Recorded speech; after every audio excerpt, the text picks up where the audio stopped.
అందరికీ నమస్తే. మనకు 5 చేతికి 5 వేళ్ళు ఉన్నాయి కదా! ఇవి 5 ఒకటిగానే ఉండవు కదా! అలాగే మనుషులు కూడా ఎప్పుడూ అందరూ ఒకటిగా ఉండరు. నువ్వు కోరుకున్నట్టు నీకు నచ్చినట్టు అందరూ ఉండాలంటే అది జరగని పని. ఒక లీడర్‌గా నువ్వు ఉండాలంటే ఈ పని ఖచ్చితంగా చేయాలి. ఏంటో తెలుసా అది? నువ్వు వాళ్ళకు నచ్చిన విధంగా ముందు అడుగులు వేయాలి. వాళ్ళకు నచ్చిన విధంగా అడుగులు వేసి, వాళ్ళతో కలిసిమెలిసి ఉంటే తప్పకుండా కొద్ది రోజులకి వాళ్ళందరూ నువ్వంటే మంచి అభిప్రాయం ఏర్పడి, నీ మీద ఒక మంచి గౌరవం ఏర్పడి, తర్వాత వాళ్ళు నువ్వు చెప్పిన మాటకే విలువిస్తారు.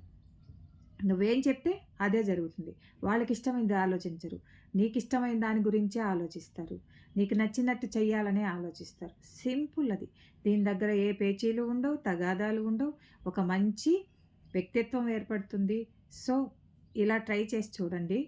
తప్పకుండా మీరు గెలుస్తారు. Thank you for watching.